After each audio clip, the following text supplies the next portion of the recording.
책은 당신의 삶을 바꿀 수 있습니다. 안녕하세요. 책책책입니다. 들으면 들을수록 여러분들의 운이 좋아지는 읽고 떠들기 시작하겠습니다. 오늘 소개해드릴 책은 나에게 주는 최고의 선물, 자존감이라는 책입니다. 주디스 벨몬트라는 분이 지으셨고요. 미래타임즈에서 나왔고 2020년 6월에 출간된 책입니다. 총 페이지 수는 279쪽입니다. 먼저 저자 소개 짧게 말씀드려 보겠습니다. 저자인 주디스 벨몬트는 심리치료사, 동기부여 연설가, 직장 웰니스 컨설턴트, 정신건강 코치로 일해오셨습니다. 긍정, 스트레스 탄력성, 스스로 강해지려는 그녀의 메시지는 그녀의 저서, 컨설팅, 청중과 호응하는 발표 등을 통해서 미국 전역에 퍼졌습니다. 중요한 인생의 요령을 공유하고 스스로 강해지면서 긍정적으로 살아가라고 강력하게 권하는 메시지를 전파하면서 많은 이들에게 인기를 얻고 호응을 얻고 있습니다.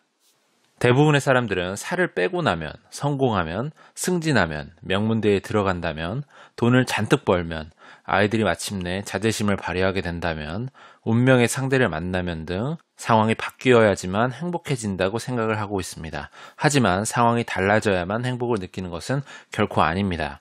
자존감을 키워나간다면 행복해질 수가 있고요. 자존감을 키워나간다는 것은 지금 이 순간 어떤 조건 없이 자신을 사랑한다는 뜻이기도 합니다. 이 책은 나를 사랑하지 못하게 방해하는 장애물이 과연 무엇인지를 파악하고 이것을 극복할 방법을 알려주는 책입니다. 저자는 나에 대한 회의감을 걷어내고 내면의 비평가를 잠재우며 자존감을 키우는 데 도움을 주는 50가지의 팁을 소개하고 있습니다. 우리는 때때로 부족한 자존감을 채우고 북돋아야만 합니다. 즉, 내가 얼마나 근사한 사람인지를 깨닫고 위대한 사람이 될 수 있도록 도와주는 것들에 집중해야 된다고 저자는 강조하고 있습니다. 정서적, 정신적 건강 문제 대부분의 이면에는 낮은 자존감이 존재한다고 합니다. 자존감이 낮으면 자신감이 사라지고 아울러 인간관계나 일, 수명에도 부정적인 영향을 끼친다고 합니다. 그리고 자존감을 회복하려면 과거의 고통을 인정하되 과거가 현재보다 나에게 강한 영향을 끼치는 것을 거부해야만 하고 과거를 다시 경험하고 헤집는 대신에 과거에서 배우고 치유하고 성장해야 한다고 강조하고 있습니다. 또한 자존감은 얼마든지 변할 수가 있고요. 지금 당장 바꿀 수가 있다고 저자는 강조합니다. 자기 자신을 진심으로 좋아하려면 자존감이 필요합니다. 자신이 싫어지면 남의 거절에 지나치게 민감하거나 다른 사람의 발언을 비판으로 받아들이게 되는 경우가 있습니다. 그리고 자신감이 부족할수록 다른 사람에게 인정받고 허락을 받으려고 듭니다. 그래서 자신의 인정은 저 멀리 내던져버리죠. 이처럼 남의 허락에 매달리게 되면 정작 중요한 문제는 뒷전으로 넘어가게 됩니다. 자신의 결정을 믿어야 하는데 이것을 잊는 것이죠. 그런데 자존감처럼 자신의 내부에 만들어야 하는 것은 결코 남이 도와줄 수가 없습니다.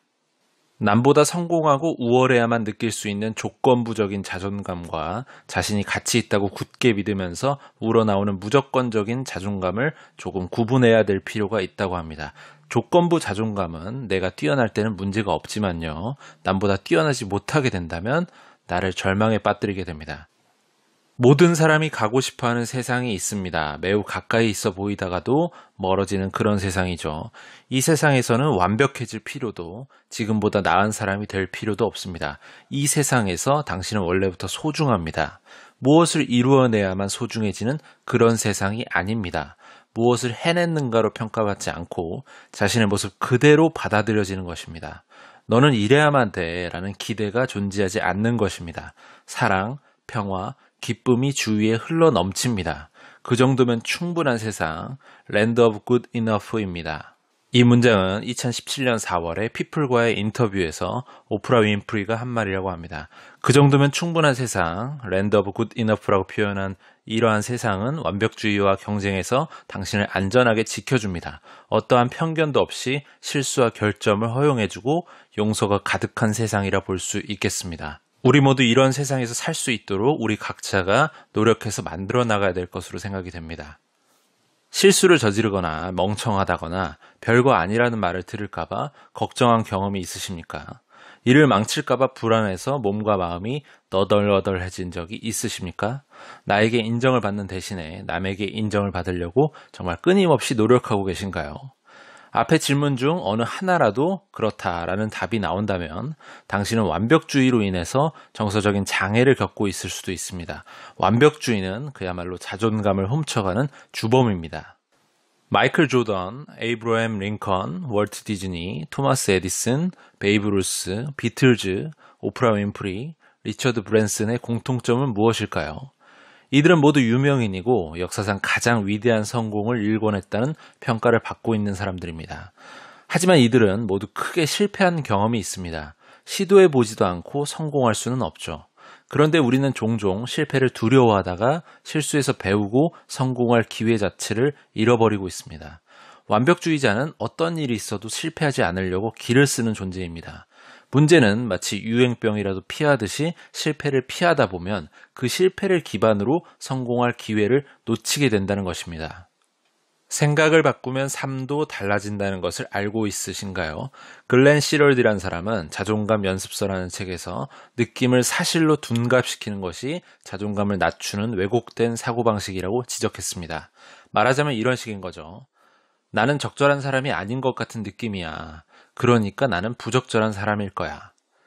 하지만 이것은 사실에 근거한 결론처럼 보일지도 모르겠지만 느낌을 추론하는 방식에서 비논리적이라고 볼 수 있겠습니다. 생각과 느낌을 분리하지 못한다면 기분을 통제할 수가 없습니다.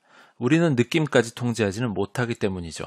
하지만 건강하지 않은 생각에 반기를 들고 좀 더 건강한 방법으로 사고하라고 설득은 할 수 있습니다. 생각을 파악하고 컨트롤하는 방식으로 기분을 통제하는 요령을 배우면 되는 것이죠. 화가 나거나 우울해지거나 불안해지면 우리는 자신이 아닌 외부에서 원인을 찾으려고 합니다. 내게 일어난 일에 대해서 내가 어떻게 생각하는지를 봐야 되는데 왜 이런 방식으로 느끼는지 설명하려고 외부를 바라보는 것입니다. 한 예로, 그녀는 정말 날 미치게 만들어요. 날씨 때문에 너무 속상해요. 이런 말에서 무엇을 눈치채셨나요? 여기에는 한 가지 공통점이 있다고 합니다. 생각하는 방식이 아니라 특정 사람이나 상황에 대한 개인적인 감정을 다루고 있다는 것이죠. 나를 바꿀 수 있는 사람은 오직 나뿐이라는 것을 믿기 시작한다면 이런 생각들을 보다 긍정적이고 실천할 수 있는 문장으로 바꿀 수가 있습니다. 예를 들어 그녀는 날 정말 미치게 만들어라는 말은 그녀가 나를 비판할 때마다 미칠 것 같아요. 만일 계속 무례하게 나를 대한다면 더 이상 그녀를 만나지 않겠다고 말할 겁니다로 고쳤을 수가 있습니다. 바꾼 문장을 한번 보시죠. 무력했던 느낌이 좀 사라지고 힘이 생기죠. 새로운 문장은 사실에 기반하고 있을 뿐 아니라 어떻게 행동으로 우리가 움직일 수 있는지도 보여주는 문장입니다. 문제가 아닌 해결책에 중점을 두는 방법이라 볼 수가 있겠습니다. 자존감이 낮으면 과거에 한 선택이나 실수, 실패 같은 것들을 곱씹게 되고요. 현재를 살아갈 기회를 놓치게 됩니다. 아무리 과거의 상태를 살펴보고서 무엇을 해야 했는지 후회하고 무엇을 또 할 수 있었는지를 되새겨본들 과거는 이미 지나간 것이고 끝난 일입니다. 앞으로 나아가려면 남겨진 것에 더욱더 집중을 해야만 되는 문제입니다. 우리는 용서가 타인에 관한 것이라고 생각하는 경향이 있습니다. 하지만 용서는 나에 관한 문제입니다. 나를 과거의 상처에 근거해 정의하는 것을 거부하는 것, 그것이 바로 용서입니다. 피해자 역할에서 벗어나고 쓰라린 마음을 자기 자신이라고 정의하지 않는 것이야말로 용서의 핵심입니다. 한편 심리학자 닐 로스에 따르면 모든 후회가 나쁜 것은 아니라고 합니다. 후회가 준 교훈에 집중하고 이를 바탕으로 새로운 행동을 시도한다면 후회는 꽤 생산적인 존재가 될 수도 있다고 말하고 있습니다. 다시 말해서 더 잘할 수 있었다고 꾸짖는 대신에 아직 가능성이 있다라고 다독여주는 도구로 후회를 사용하는 것이 우리는 필요합니다. 왜? 라고 묻는 것은 과거에 집착하는 질문입니다. 다음에는? 이라고 묻는 질문은 미래에 대한 계획을 세우면서 지금 취할 수 있는 행동에 대한 것입니다. 과거에서 교훈을 얻고 앞으로 나아가려면 다음에 어떻게 해야 할지에 더욱더 집중을 해야만 합니다. 한편 과거를 극복하고 받아들이는 것은 누군가를 애도하는 것과 비슷하다고 볼 수도 있겠습니다. 1969년 스위스의 심리학자 엘리자베스 큐블러 로스는 죽음이 임박했을 때 사람들이 경험하는 애도를 5가지의 단계로 나누었습니다. 그것은 바로 부정, 분노, 타협, 우울을 거쳐 마지막은 수용이었습니다. 그러므로 수용 단계에 들어서지 못한다면 내가 놓친 기회나 실망들을 곱씹느라 헛된 시간을 보낼 수도 있습니다. 자기 비판적인 태도를 버리고 나에게 친절해지는 나에게 관대한 태도로 바꿀 수 있는 세 가지 해결책을 다음과 같이 저자는 말하고 있습니다. 첫 번째, 보편적인 인간의 특성, 다시 말해 사람이 사는 데에는 어느 정도 고통이나 상실, 도전이 수반되며 이런 경험을 한다고 자신이 뒤떨어진 존재라고 느끼지 말고 모든 사람이 겪는 공통적인 문제라는 사실을 받아들이고 여기서 위안을 얻는 것, 이것이 바로 보편적인 인간의 특성이라는 것이고요. 두 번째, 자기 친절. 나는 나 자신의 친구고 선한 사람이라고 생각하는 것입니다. 자신을 혐오하고 분노하고 비판을 하는 대신에 어떠한 잘못을 저지르더라도 친절하고 따뜻하게 대해주고 수용하려는 태도를 보여주는 것이죠. 세 번째는 마인드풀니스라고 불리는 마음 챙김입니다. 현재에 집중하고 판단하지 않고 주의를 받아들이는 것을 마음 챙김이라고 부릅니다. 지금 순간을 의식하는 데 집중을 한다면 과거에 매이지 않고 미래에 어떤 일이 일어날지를 걱정하지 않을 수 있습니다. 그리고 어려움에 처했을 때 생각과 느낌에서 나를 분리할 수도 있습니다. 그렇게 된다면 생각과 느낌에 일일이 반응하지 않게 되고 그로 인해 마음을 다치지도 않을 수 있을 겁니다. 심리치료 방법으로서 마음챙김이란 자신을 세상에서 격리시키지 않고 지금의 세상과 자신을 인식하도록 도와주는 연습이라고 할 수 있겠습니다. 만약에 어려운 시험을 앞두고 있다고 한번 해보죠. 시험이 생각보다 어렵다면 여러 가지 부정적인 생각이 들면서 신경이 분산될 수 있을 것입니다. 공부를 열심히 하지 않았다면 자책을 할 수도 있겠고요. 어떻게 해야 할지 몰라서 정말 불안해야 하는 그런 상황이 될 수도 있겠습니다. 어렵게 시험을 낸 사람한테 화가 날 수도 있고요. 내 머리가 나쁜 건 아닌지 의심에 빠질 수도 있고 도대체가 내 인생 뜻대로 제대로 되는 일이 있기나 하는 건지 회의에 빠질 수도 있습니다. 심리가 외부로 표출되면서 손바닥이 땀으로 축축해지거나 심장이 두근두근거리거나 숨이 가빠지거나 토할 것 같아지기도 할 수 있죠. 온갖 생각과 염려가 생리현상으로 표출됩니다. 이런 현상이 바로 여기서 말하는 마음챙김, 마인드풀니스와 정반대의 상태라 보면 되겠습니다. 마인드풀니스, 마음챙김이 잘 이루어진 상태라면 이러한 동일한 상황을 어떻게 바라볼까요? 부정적인 생각들이 순식간에 마음속을 스쳐 지나갈 수도 있겠지만 그런 생각을 하나하나 파악하고 신경을 쏟는 대신에 생각이 마음을 스쳐 지나가도록 내버려 둡니다. 이로 인해 불안한 마음이 생기지가 않습니다. 어떤 생각이 떠올랐는지에 대해 크게 연연하지가 않습니다. 그 생각으로 인해 불안해지는 대신에 그 생각을 찬찬히 바라봅니다. 대신에 지금 당장 해야 할 일들에 집중하는 것입니다. 내가 어떻게 일을 망쳐버렸는지 중얼거리는 마음속 목소리에 크게 신경을 쓰지 않는 것입니다. 불안에 휘둘리는 대신에 정말로 평온한 마음이 됩니다. 신체 반응도 평온하고 안정적이게 됩니다. 우리는 자존감을 위해서 나를 정말 우선순위에 올려놓는 그런 태도가 필요합니다. 나를 돌보는 일을 우선시하고 계신가요? 예를 들어 정기적으로 건강검진을 받고 주기적으로 스케일링 같은 것들을 하고 안과에서 눈 검사 같은 걸 받아보시나요? 자기 돌봄은 과중한 업무가 아니라 반드시 해야 할 일 중에 하나라고 저자는 강조합니다. 나를 돌보지 않으면 장기적으로 어떤 일도 잘 되지가 않습니다. 나를 돌본다는 것은 곧 나와 내 인생을 책임지고 내 목표를 향해 일을 진행한다는 의미입니다. 그런데 주도적인 사람이 되면 목표를 향해 탄력적으로 움직일 수도 있습니다. 자존감이 건강한 사람은 주도적인 반면에 자존감이 낮은 사람은 자신이 피해자라고 생각을 할 수 있기 때문입니다. 그리고 주도적인 사람은 승리자의 언어를 사용하지만 수동적인 사람은 피해자의 언어를 사용한다고 합니다. 그러므로 스스로에게 하는 말을 피해자의 언어에서 승리자의 언어로 바꿔야만 합니다. 한 예로 할 수 없어를 할 수 있어로, 그래야만 해를 그걸 할 거야로 바꾸는 것 같은 것들이 예가 될 수 있겠네요. 그냥 듣는 것, 히어링과 청취하는 것, 리스닝의 차이가 커뮤니케이션의 레벨을 결정한다고 합니다. 청취하는 요령을 배운 사람은 주변 사람들에게 소중한 선물을 주는 셈이라고 합니다. 그들을 존중하고 인정한다고 말하는 것과 같기 때문이죠. 토마스 고든이라는 사람은 1997년 적극적 청취라는 말을 사용해서 단순한 듣기와 청취를 구분했습니다. 단순한 듣기는 말 속에 어떤 메시지가 숨어 있는지를 고민하지 않고 들리는 소리를 수동적으로 받아들이는 것입니다. 여기에서 한 발자국 더 나아간 것이 바로 적극적인 청취입니다. 상대방의 말에 고작해야 "아, 그렇죠" 라고 적당히 추임새를 넣는 것으로 끝나지가 않고요. 상대방의 말에 동의하고 말뜻을 분명히 확언하는 것입니다. 말하는 사람에게 새로운 단어를 제시해주거나 방금 들은 것을 다시 말해주면서 상대의 말을 인정하고 받아들이는 것이 바로 적극적인 청취라고 볼 수가 있겠습니다. 단순한 듣기와 적극적 청취를 구분할 수가 있게 되면 우리의 커뮤니케이션이 개선되고 적극적으로 목소리를 낼 수가 있을 것입니다. 나를 든든하게 지원해주는 사람이 있으면 애정을 듬뿍 받으면서 성장할 수가 있습니다. 내가 받는 사회적 지원이 든든하다고 느낄수록 자신을 긍정적으로 바라볼 수가 있기 때문이죠. 그런데 우리는 해로운 관계를 맺기도 하는데 해로운 관계를 맺고 있다면 자신에 대한 회의감도 커지고 자존감이 낮아질 뿐 아니라 세상에 대한 두려움도 커질 수가 있습니다. 해로운 관계를 맺고 있다면 그 관계가 어디까지 영향을 미칠 수 있는지 한계를 그어야만 합니다. 타인을 도저히 용서할 수 없다고 생각하는 순간 그 생각에 사로잡히는 것은 바로 나 자신입니다. 과거에 일어난 일은 돌이킬 수가 없고요. 이미 일어난 행동과 선택도 되돌릴 수가 없기에 정말 용서는 쉬운 것이 아닙니다. 하지만 과거의 일에 지금 어떻게 반응할지는 내가 선택할 수가 있고 이 선택에 따라 과거에서 교훈을 얻고 과거의 족쇄를 떨쳐버릴지 아니면 과거에 매달려 있을지가 결정이 되는 것입니다. 용서에 대해서 다음과 같은 진실을 한번 참고해 보시면 좋겠습니다. 첫 번째, 용서한다는 것이 그들이 옳고 내가 틀렸다는 것을 뜻하지는 않는다.